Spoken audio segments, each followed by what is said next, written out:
I'm 9 and I'm in year 5. 8 and 6. Computers are bad. At 5 or 6 or 7, they're leading lives that I, as an adult, would struggle to lead. I think that's really important to remember when we think about them as young carers. We're not different, we just do things differently. We just don't have the same life as some other people. I look after my brother, not always, but mostly my sister, who's only 1. I actually do the hot water for my mum. I do know how to bake and cook. Yeah, so I'm going to win because I got... And every day I make dinner. We look after a little boy who cares for his parents who both have an alcohol addiction. He checks on them during the night, he wants to make sure they're still breathing. And for a 5-year-old, that's, you know, incredibly difficult to do. I think I was around 2 or 3 when I had to first phone for my very first ambulance because my mum had an asthma attack. And then the second time, I think I was either 6 or 7 years old, and I had to phone the ambulance because Mum had blacked out. She helps if I need to go to the toilet. It's things like closing doors because I don't have the mobility in my upper body. She's kind of my memory bank really, and just prompts me on tablets, whether I've drunk enough, whether I've eaten. But she also helps to do sort of cooking, cleaning, most tasks that an adult would do, not necessarily a child. I wash up. I used to like cooking pizza, but now it's scrambled egg. My favourite job is cooking because sometimes I can make a cake all on my own. I tell Ryan what he wants and I tell Daddy what he wants and then I make it. I clean the clothes for people. Every morning I help my mum washing up and I help her tidy her bedroom and make her bed and get her clothes ready for her. She gets very lightheaded. She blacks out if she moves too quickly. One time she poured hot water on herself. She didn't feel it because she's not got any sensation in her legs. I'm constantly worrying for Mum when I'm at school. I'm phoning home at break and lunch. It's quite heartbreaking to see a child having to do things and not leading the life of her peers at school.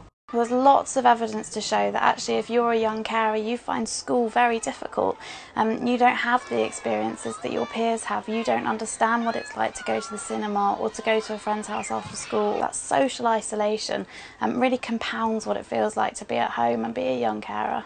My favourite things were playing Minecraft because for me that would just be like my way of getting anger out. And I can also build whatever I want. I could build a roller coaster, I could build a waterfall or anything that I really want. There's actually a complete role reversal, so the child takes on the role of the parent. But it also means that actually they don't have a parent figure there for themselves. Ryan, I made it at Honey Pot for you. Like it?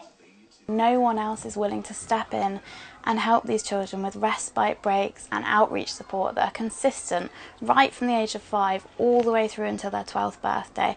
Honey Pot Children's Charity is the only charity that does this. It's unique in the UK. Before Rebecca started going away with Honey Pots, she was quite a stressed child. She'd come home from Honey Pot just a different child. They kept me occupied so much that I just had so much fun and it took my mind off it completely. It's just over the years made a big difference to her as a person.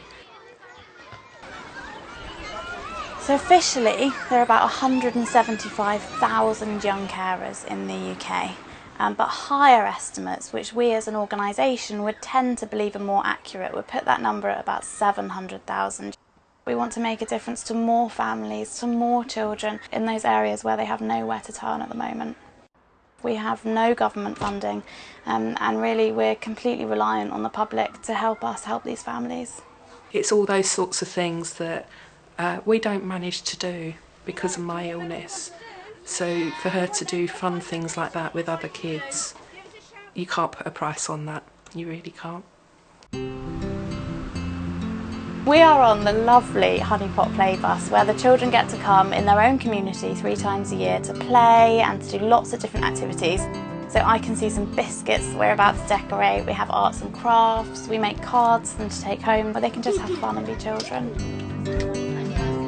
The children will come and join us for a respite break at Honeypot House in the New Forest, which is beautiful. It's set in 7 acres of land, and the children there really get a chance to just enjoy their childhood.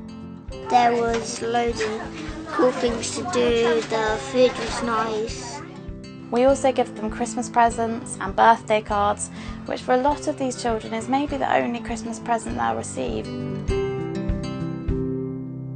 When you walk into someone's house and they say to you, Honeypot is the only thing that kept my family together, that's what keeps Honeypot going, and that's why it's so special. Honeypot have just given Rebecca that opportunity where she can just have fun and be a kid.